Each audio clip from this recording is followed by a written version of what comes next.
Good afternoon, keluarga Malaysia. I'm Azlani Adani and you're watching Updates at Noon. Making our headlines for today, second booster not compulsory for high-risk senior citizens.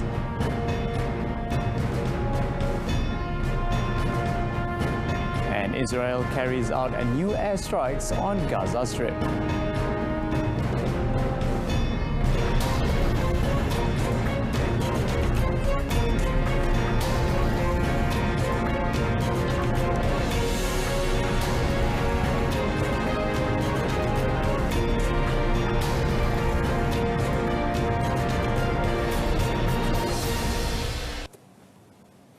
Prime Minister Datuk Seri Semasa has called on Muslims to read and understand the essence of the Quran so that they will be placed among the peers. In a Facebook post last night, Datuk Seri Semasa said the holy month of Ramadan is one of the best times for Muslims to understand the contents of the holy book in living life as a servant of Allah subhanahu wa ta'ala. He also expressed gratitude that the transition to endemic phase has allowed Muslims in the country the opportunity to tadarus or recite Quran verses in mosque. The Facebook post was also attached with a Nuzul al-Quran greetings poster from the Prime Minister. Nuzul al-Quran refers to the event where the first verses of the Quran was revealed to Prophet Muhammad on Friday night 17 Ramadan in the cave of Hira on his 41st birthday. High-risk senior citizens will not be forced to take a second booster shot. Health Minister Khairy Jamaluddin said that these individuals would be given a choice whether or not to take the additional protection against severe COVID-19 symptoms. Ini pilihannya, KKM recommend saja. Jangan kata saya paksa lah, dajal lah, kajal lah, whatever. Saya cuma nak pastikan warga emas kita mendapat perlindungan yang terbaik, especially sebelum you all balik kampung ramai-ramai nanti. Khairy said the MOH has also started using the antiviral drug Paxlovid as a therapeutic to treat high-risk COVID-19 patients. The antiviral drug is aimed at treating patients and not as a substitute to vaccine. The Indonesian National Research and Rescue Agency, Basarnas, has stopped its search for 14-year-old Dutch diver Nathan Aranza Chastis, who was reported to have died after missing for 4 days while diving at Pulau Tokong Sanggol in Mersing. The assistance of the Indonesian authority was sought on the belief that the boy could have drifted into Indonesian waters. Mersing Maritime Zone Director Maritime Commander Khairul Nizam Misran in a statement said the operation was officially ended at about 7 p.m. on Sunday following no clues on the presence of the boy in the waters of Pulau Bintan, Indonesia. He said the Basarnas Operations Center in Tanjung Pinang announced that the operation was stopped after a 7-day search beginning last 10th April in the Indonesian waters, and the matter had been informed to the British and Dutch embassies.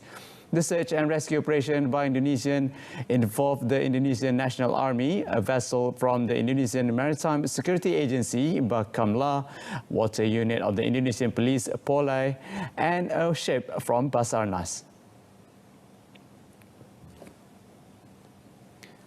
Malaysia is in the midst of calling the Organisation of Islamic Cooperation (OIC) and the United Nations Security Council (UNSC) to stop the Israeli aggression on Palestinians as seen in the raid and clashes at the Al-Aqsa Mosque last Friday. Foreign Minister Datuk Seri Saifuddin Abdullah said the incident has to be stopped from continuing as it could lead to the repeat of May 2021 airstrikes on Gaza.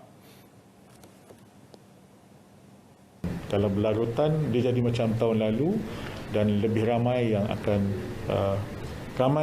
terkorban, ramai yang akan cedera dan dia tidak akan membantu keamanan di sana. The minister said he had contacted Hamas leader Ismail Haniyeh and Palestinian Foreign Minister Riyad al-Maliki on the latest development, adding both leaders did not want the latest episode to prolong and wanted it to be stopped immediately. Last Friday, at least 153 Palestinians were injured in clashes with Israeli soldiers who raided the Al-Aqsa Mosque compound after the dawn prayers. The incident drew strong reaction from Palestinians who clashed at the soldiers and a call on Islamic nations to safeguard Al-Aqsa. In the 2021 aerial bombardment on Gaza from 10th to 21st May 2021, at least 250 Palestinians were killed and 1,900 injured. In another development, Datuk Seri Saifuddin has said the government has yet to decide whether to bring back Malaysians in Russia who are said to be affected by the international sanctions imposed on the country. Cuma dalam sehari dua ini saya akan ada mesyuarat secara video conferencing dengan rakyat kita di Moskow, di Rusia. Masa tu kita akan tetapkan, tapi dalam masa terdekat saya akan ada mesyuarat secara video conferencing dengan mereka kerana kita tahu ada satu dua isu berkaitan dengan penghantaran wang dan sebagainya yang sedang mereka hadapi. Russia has been slapped with economic sanctions, including by the United States and European Union, since the country invaded Ukraine on 24th February. Due to the sanctions, Malaysians in Russia may not have access to banking services, including electronic funds transfer, EFT. Lembaga Tabung Haji (TH) is ready to manage pilgrims from Malaysia for this year's Hajj season. Minister in the Prime Minister's Department for Religious Affairs, Dato' Idris Ahmad, said TH had made all the necessary preparations, including in terms of logistics and accommodation. On the announcement of the Hajj quota by the Saudi Arabian government, the minister said so far he had not received any official response from the Ministry of Hajj and Umrah of Saudi Arabia on the matter.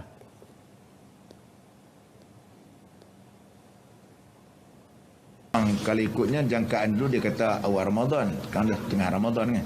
Kita pun tak boleh jangka, mungkin mereka juga kita kena meraihkan, mungkin ada masalah tersendiri di sana. Dari segi mereka bukan senang lah nak uruskan walaupun 1 juta pada tahun ini yang memerlukan kepada macam-macam fasilitis yang mereka perlu lengkapkan tadi. The Ministry of Hajj and Umrah of Saudi Arabia has previously announced that only 1 million local and international pilgrims under the age of 65 were allowed to perform the Hajj pilgrimage this year. Aidilfitri special assistance of 250 ringgit will be given to veterans and widows of non-pensionable Malaysian Armed Forces ATM veterans. Deputy Defence Minister Datuk Seri Ikmal Hisham Abdul Aziz said the assistance involving an allocation of 23 million ringgit would benefit 92,013 veterans and non-pensionable ATM veterans as widows. He said they will receive the cash aid on 21st April, and it is hoped that the contribution could ease their burden in preparing to celebrate Hari Raya Aidilfitri. Datuk Seri Ikmal Hisham was met at the breaking of fast with ATM veteran associations at Wisma Perwira ATM in Kuala Lumpur.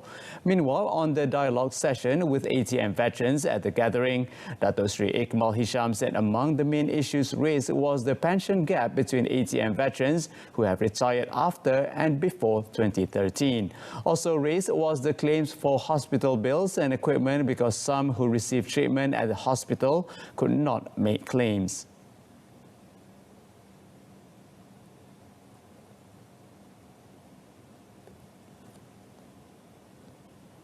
Tentulah kita punya masalah ni berbeza-beza dan mereka fokus berbeza-beza. Mereka mewakili persatuan masing-masing. Tetapi adalah yang tapi yang kita tahu apa yang main utama, yang utama tu.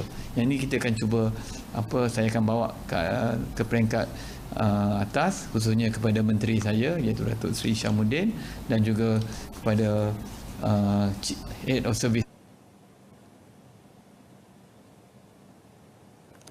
Malaysia Airports Holdings Berhad MAHB has announced that about 10,000 staff at airports across Malaysia are ready to accommodate the high frequency of flights following the festive season and the expected passenger surge. Managing Director Dato' Iskandar Mizal Mahmud said MAHB was one of the companies that did not lay off employees and they were ready to welcome passengers. Kita, like I said, we are very proud of this. Kita adalah salah satunya syarikat di Malaysia ini yang tidak menyentuh retrenchment. Banyak syarikat yang kita tahu ada retrench dan sebagainya. Kita adalah salah satu daripada syarikat di Malaysia ini yang tidak menjalankan retrenchment langsung. Jadi kami amat bersedia. Because kalau you lihatkan pada satu hari bulan April baru ini di KLIA ya, semua berjalan dengan begitu lancar sekali, alhamdulillah.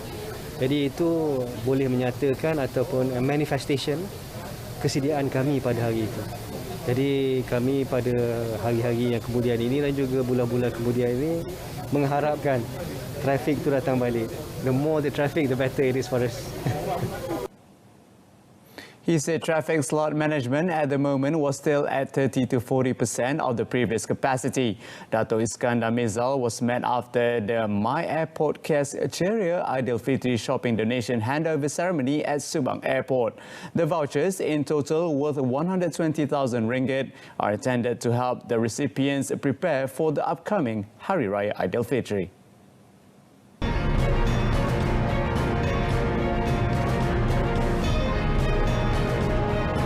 Coming up in sports, JDT continue winning form against Ulsan Hyundai in AFC Champions League.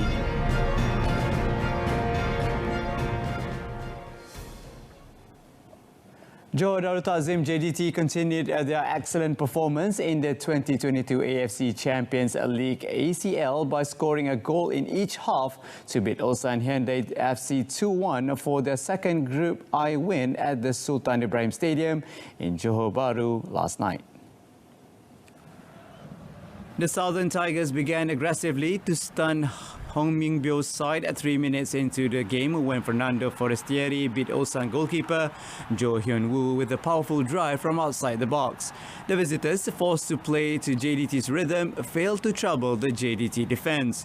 In the second half, some tactical changes were made by Hong by replacing midfielder Yoon Il-lok and defender Lee Myung-jae in the 46th minute, and it paid dividends when the substitutes Won-sang and Seo Young-woo combined to equalise 6 minutes later. Bersan de Silva, who notched a hat-trick in the previous match, then turned hero again for JDT when he slotted a winning goal after receiving a pass from substitute Safawi Rashid in the 79th minute. With their second win, JDT now lead Group I with 6 points, followed by Kawasaki Frontale with 4 points. JDT's head coach said he was happy with the gameplay displayed by his side in the match. We are extremely happy. We are proud of what we did outside the pitch. We knew that if we believe, we could create the possibilities and then achieve something special. Our main objective was to continue playing our style, to never betray what we do every day.